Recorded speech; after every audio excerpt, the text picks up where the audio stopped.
Vous n'êtes pas sans savoir que depuis sa sortie, la Switch 2 se tape quand même une sale réputation. Parce que oui, malgré toutes les bonnes fonctionnalités et une puissance plutôt correcte, il y a quand même des trucs qui font mal au cul, hein. Entre les jeux à 90 balles, la surabondance de DLC, les mises à jour graphiques payantes, le Mario Kart qui est frauduleux, et la fin des points or, bref.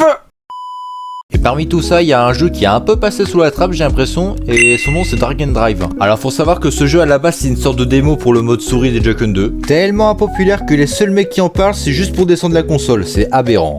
Donc du coup moi je me demande, il est si nul que ça ce jeu? Donc du coup j'ai décidé de lui laisser une chance au boucan. À 20 balles bordel, et c'est qui en démat? Ah bah déjà ça commence mal, hein. Bref, assez parlé, on démarre le jeu et...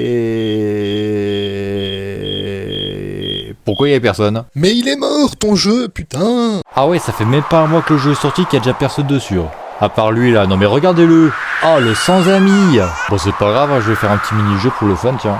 Ah bah non, la connexion a crash, PTDR! Donc voilà, j'aurais payé 20 balles pour un jeu mort. Bah écoute, c'est des trucs qui arrivent, hein. Allez c'est bon, ça m'a saoulé, moi je retourne sur Inazuma. Ah bah non, ok, j'ai rien dit, y a du monde. Donc ouais, Dragon Drive, pour la faire courte, c'est un jeu qui reprend le principe du basket en e-sport. Et ça déjà, je trouve que c'est original, car le handisport c'est quelque chose qu'on voit pas souvent dans le jeu vidéo. Sauf qu'ici on te remplace les sportifs par des robots. Ouais non, ça par contre c'est un peu chelou. Encore une preuve que l'IA veut notre mort. Niveau gameplay, comme je vous l'ai expliqué, c'est un jeu qui utilise le mode souris des Joy-Con 2. Tu les places sur une table ou sur tes cuisses et tu les fais glisser pour te déplacer, comme si tu utilisais un fauteuil roulant en fait. Pareil pour lancer le ballon, c'est pas compliqué, tu donnes juste un coup sec avec ta manette et ça part direct. Le jeu de mots c'était même pas volontaire en plus. Et si jamais vous avez le drift, pas de problème car vous avez pas besoin du stick. Genre regardez là, j'essaie de tourner la caméra avec le stick, là tu vois ça marche pas, tu vois. Bon bien sûr au début, faut prendre le coup de main parce que ça m'est souvent arrivé de faire n'importe quoi, voire même tout le temps au début. Le pire je pense c'est quand tu regardes quelqu'un jouer au jeu. Limite t'as l'impression que le gars est possédé.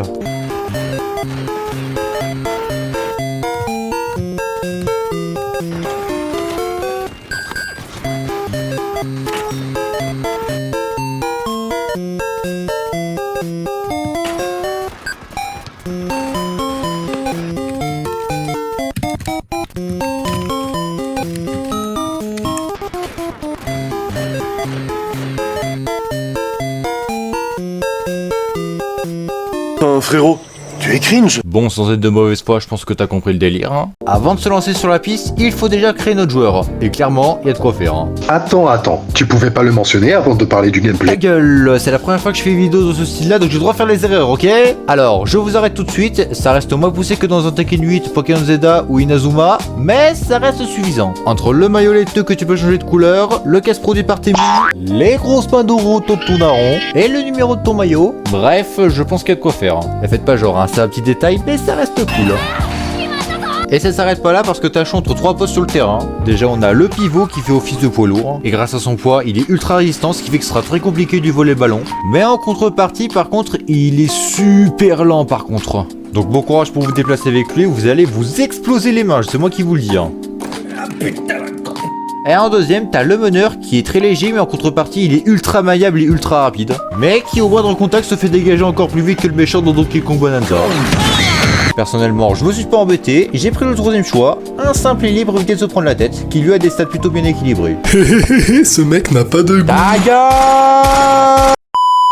Bref, une fois la création terminée, c'est le moment d'aller concourir sur le terrain ou dans les deux modes secondaires OSEF. Déjà, le attrape-balle où t'as un ballon qui est propulsé dans le parc et où tu dois l'attraper en premier. Pour après faire le mec et te la vanter devant tout le monde. Non mais regarde ce mec là qui sent trop chaud là. Tu mérites tant la gloire et les pétasses. Et le deuxième mode c'est une course. Ah bah voilà, bah qu'est-ce que vous voulez que je vous dise de plus dessus? C'est juste une course au plus normal en fait. En gros pas idéal pour les jours pivots. Mais le mode qui nous intéresse vraiment, et surtout celui pour lequel on achète le jeu, c'est tout simplement les matchs de basket. Petit rappel des règles, les matchs se jouent en 3v3 et le but c'est de marquer le plus de points avant la fin du match. Ouais, c'est tout simple. Mais il y a quelques petites subtilités, comme avec les points bonus qui s'obtiennent en faisant des figures tout en marquant des points. Comme le fameux Half-Life, ou en faisant des pisseaux. Oui désolé, j'ai oublié le nom. Et plus la manière de marquer sera spectaculaire, plus les points bonus seront importants. D'ailleurs, tu peux t'entraîner à faire ces figures avec les zones d'entraînement placées partout dans le parc et tenter de battre les records des autres joueurs. Et en plus de ça, ça te permet de débloquer du cosmétique. Et des chevalières, des bacs qui te permettent de gagner des niveaux beaucoup plus rapidement. Que malheureusement tu perds en quittant le serveur.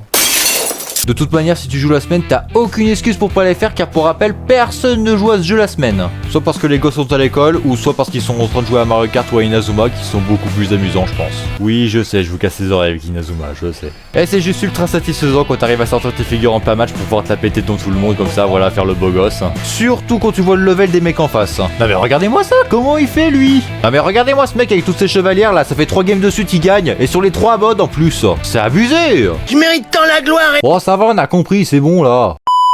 Et comme dans tout bon jeu online qui se respecte, on n'échappe pas aux joueurs les plus toxiques les uns que les autres. Entre les mecs qui jouent perso et qui font jamais de passe. Mais poussez-vous, on est en guet-apens là. Les fils de lâche qui ont aucun honneur et qui se mettent à 2v1. Les mecs qui rage qui tempent la wedge qui du coup sont remplacés par des bots level 1. Ah bah je sais pas Nintendo, mettez-nous au moins les bots au level max au moins. Et ceux qui gardent le ballon pour eux sans même essayer de marquer.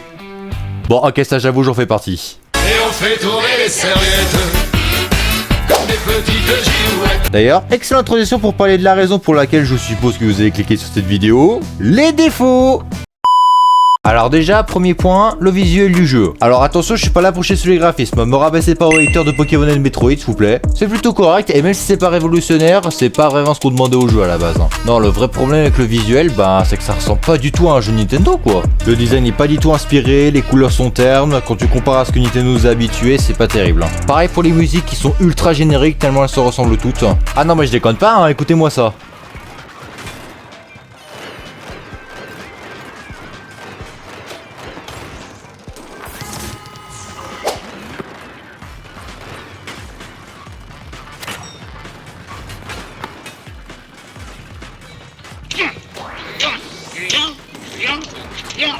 Un petit frérot, viens. Un autre problème du jeu, bah c'est qu'on en fait très vite le tour en fait. Et ça expliquerait pourquoi il y a aussi peu de gens sur ce jeu, combiné au fait qu'on ait que 3 modes, dont 2 complètement OSEF. Ça nous laisse juste un dead game où il reste que des tryharders. Et enfin, dernier point qui a contribué à l'échec du jeu, le prix putain. Et là vous allez me dire que j'exagère, mais bon, sachant qu'en plus il faut payer le line à côté, ça donne un jeu beaucoup trop cher pour ce que c'est. Et en plus de ça, mais pas de version physique, seulement en digital, non mais vraiment là c'est chiant. Pardon, veuillez m'excuser, je me suis un peu laissé emporter, passons direct à la conclusion. Bon, vous avez compris, c'est pas non plus le jeu sport de la décennie. Mais est-ce que ça en fait un mauvais jeu? Bah pas forcément. Le gameplay est plutôt bon, la prise en main est plutôt correcte. Et en plus de faire honneur à Handisport, ce jeu montre très bien de quoi est capable le mode souris. Et alors j'ai beau bâcher le prix, ça reste quand même moins scandaleux que cette merde là qui coûte 10 € alors qu'il aurait dû être gratuit. Cependant je me vois mal le conseiller à quelqu'un car encore une fois on est plus sur une démo technique qu'autre chose. Mais même si le jeu est pas dingue, il fait son taf. C'est censé être le porte-étendard du mode souris et ça il le fait très bien. De mon côté ça m'arrive d'y rejouer de temps en temps et je passe quand même un bon moment dessus. Bon bien évidemment ça ira pas plus haut que dans Correct, mais ce jeu c'était tellement un ovni qu'il fallait absolument que j'en parle. Sachant qu'en plus, on va pas se mentir, le catalogue Switch 2 actuellement, c'est pas vraiment la folie. Mais au moins sur ce point là, ça pourra toujours s'améliorer sur l'année 2026. Juste tout ce qu'on vous demande Nintendo, calmez-vous avec les prix s'il vous plaît. Fuck you. C'est la fin de cette vidéo sur Dragon Drive, j'espère que ça vous aura plu. De mon côté, j'ai pris beaucoup de plaisir à la faire. Voilà, en gros sur cette chaîne, voilà, d'habitude sur la chaîne principale, on fait principalement des gameplays, voilà, pas très bien travaillé. Là ici sur cette chaîne, j'ai envie de faire des trucs un peu plus travaillés, genre là comme ce que vous venez de voir. En gros, je me suis un peu inspiré de Savant, Mine, ouais, voilà. Voilà, en gros, je veux faire des critiques, mais un peu à ma sauce, voilà. Donc, j'estime que ma façon de critiquer les jeux est bancale, donc j'appelle ça des critiques foreuses, voilà, très bien. De toute façon, je cherche encore un nom, de toute façon, si vous avez des idées, non, n'hésitez pas à me dire. De mon côté, pour vous remercier d'avoir regardé, je vous laisse le choix pour la prochaine critique, je vous laisse le choix entre 2 jeux, Smash Bros ou Inazuma Eleven Victory Road. Donc du coup, ben, n'hésitez pas à me dire ça dans les commentaires, et moi je vous dis à la prochaine pour une prochaine vidéo. Ciao.